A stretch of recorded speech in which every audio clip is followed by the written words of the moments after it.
Fala galera, sou o professor Daniel Macedo, essa aqui é mais uma aula do canal Física da Escrita e hoje nós vamos falar sobre lentes esféricas. As lentes esféricas são divididas em dois tipos, as lentes convergentes e as lentes divergentes.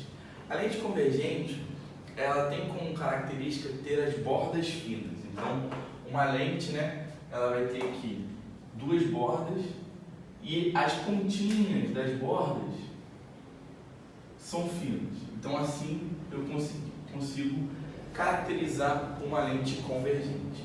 É a representação gráfica que nós vamos dar para esses tipos de lentes, é essa representação aqui de uma linha com duas setas.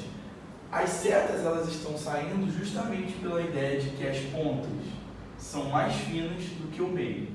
A ponta é mais fina do que o meio. Olha aqui, ó. A ponta é mais fina do que o meio. E aí a gente vai marcar, dois pontos que a gente já usou lá na aula de espelhos esféricos. O foco, que tem uma distância focal da lente. Agora, o eixo aqui da lente a gente vai chamar de centro óptico. Lá nos espelhos era chamado de vértice. Temos o ponto antiprincipal, que lá nos espelhos a gente chamava de centro de curvatura. E o que a lente convergente ela vai fazer? Na hora que a luz passar pela lente, ela vai sofrer uma refração. No vídeo de espelhos, a gente viu que o que acontecia era reflexão. Então agora na lente acontece refração, ou seja, a luz atravessa o meio. E quando essa luz atravessa, ela vai ser convergida para um único ponto. Ela vai convergir aqui para o foco, Esse é o caso da lupa. Você usa a lupa ela consegue convergir os raios para um único ponto. Agora a lente divergente, ela tem bordas grossas. Então temos aqui três casos de lentes divergentes. O meio da lente é mais fino do que a borda. Quando nós representarmos a lente divergente, a gente vai fazer um traço, com duas setas entrando. Por quê? O meio é mais fino do que a borda. E aí vão ter os mesmos pontos. Centro óptico, distância focal e o ponto antiprincipal. Só que quando o raio de luz passa por uma lente divergente, ele vai divergir. Logo, na hora que ele está saindo aqui, a gente vai prolongar o raio e esse raio de luz ele vai passar, vai incidir aqui sobre o foco. Então, a distância focal aqui é uma distância focal virtual, porque eu tenho que prolongar o raio de luz. Beleza, galera? Agora, um dado interessante. A lente ela possui um índice de refração, que eu vou chamar de NL. Quando o índice de refração da lente é maior do que o índice do meio, a lente convergente converge e a lente divergente diverge. Agora, se o índice de refração da lente for menor do que o do meio, as lentes vão inverter o papel. Ou seja, a que é convergente vai divergir e a que é divergente vai convergir. Agora, o que acontece se os índices forem iguais? Não há refração, beleza? Se isso aqui acontecer, os índices serem iguais, a gente vai dizer que não há refração.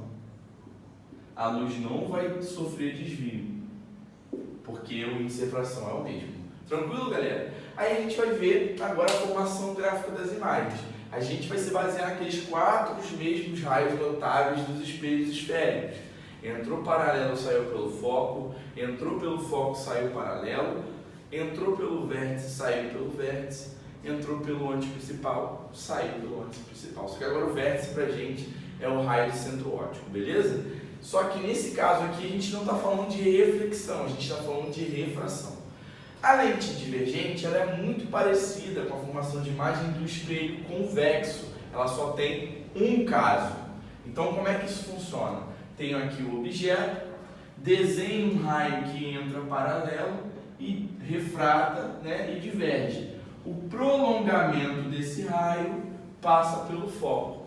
Desenho um outro raio que entra pelo centro óptico e passa pelo centro óptico. Esse raio não sofre refração, por isso é chamado de centro óptico da lente.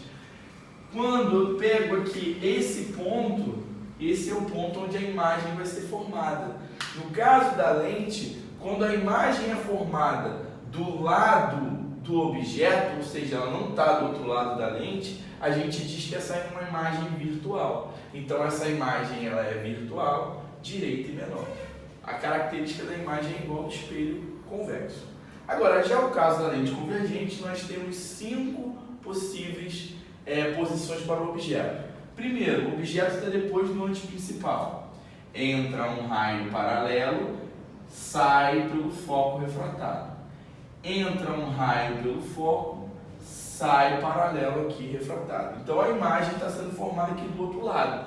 Quando a imagem é formada do outro lado do objeto, ela é uma imagem real. A gente sabe que uma imagem real ela também é invertida e nesse caso a imagem é menor do que o objeto. Segundo caso, objeto no antiprincipal. Entrou um raio paralelo, refratou, saiu pelo foco.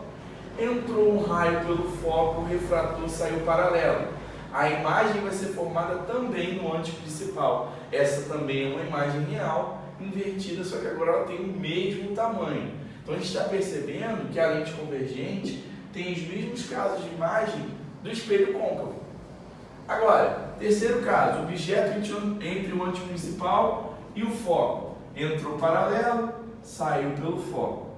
Entrou pelo foco, saiu paralelo. E aqui, a gente vai ter a imagem sendo formada do outro lado, depois do antiprincipal. É uma imagem real, ela é invertida e é maior do que o objeto, beleza? Quarto caso, objeto na posição do foco. Entrou um raio paralelo, refratou pelo foco. Passa o raio aqui pelo centro óptico. Esses raios não se encostam, eles não se cruzam, logo essa é uma imagem imprópria.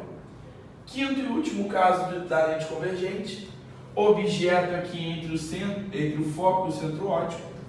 Entrou um raio paralelo, refratou pelo foco. Prolonguei esse raio. Entrou um raio pelo centro óptico e saiu pelo centro óptico. Como aqui desse lado esses raios não se cruzam, já que eles divergem, do lado de lá eles vão se cruzar. E aí, como a imagem está no mesmo lado do objeto, a gente diz que essa é uma imagem virtual. Como ela não inverteu, ela é uma imagem virtual, direita e maior. Então a lente convergente ela aumenta a imagem, enquanto a lente divergente ela diminui a imagem. Formação analítica das imagens. Agora a gente vai usar as equações. E detalhe, as equações são iguais às equações de espelhos esféricos. Só que, para a gente agora, quando o objeto estiver na esquerda, ele é positivo. Caso ele apareça na direita, ele é negativo. Quando a imagem aparece na esquerda, ou seja, do mesmo lado do objeto, ela é negativa. Quando a imagem aparece do lado direito, ela é positiva. E a gente já comentou que as distâncias focais aqui, para a lente convergente, ela é positiva, para a lente divergente, ela é negativa. Então vamos continuar usando a fórmula da distância focal. 1 sobre a distância focal é igual a 1 sobre a distância do objeto à lente, o outro é 1 sobre a distância da imagem à lente. Aumento linear transversal, ampliação da imagem. Tamanho da imagem sobre tamanho do objeto, igual a menos, esse menos é obrigatório, distância da imagem à lente sobre a distância do objeto à lente. Como é que ficam os sinais? Se a imagem for positiva, ela é direita, se a imagem for negativa, ela é invertida. Se o P' for negativo, ele é virtual, ou seja, a imagem está aqui. Se o P' for positivo, a imagem é real. Se a distância focal for positiva, a lente é convergente. Se a distância focal for negativa, a lente é divergente. A única coisa a mais que a gente tem nas lentes é a questão da vergência. A vergência é o quanto uma lente convergente consegue convergir a luz e o quanto uma lente divergente consegue divergir a luz. E aí, como é que a gente calcula isso? Ela é calculada por 1 sobre a distância focal. Então, você vai pegar a distância focal, vai dividir ali. Como a lente convergente tem distância focal positiva, a vergência da lente convergente é positiva. Como a distância focal da lente divergente é negativa, a vergência da lente divergente vai ser também negativa. E aí, essa vergência, né, como a distância focal está aqui embaixo, a unidade da vergência é o metro a menos 1. Para a gente não representar metro a menos 1, a gente usa dioptria, ou di. Então basta pegar lá o valor da distância focal, dividir por 1, né? Na verdade, pegar 1 e dividir pela distância focal, e aí você encontra o valor da vergência. Beleza, galera? Espero ter ajudado vocês. Não deixem de curtir esse vídeo, né? De se inscrever no canal, compartilhar com os amigos, ativar o sininho, beleza? Valeu aí, galera. Um abração. Tamo junto.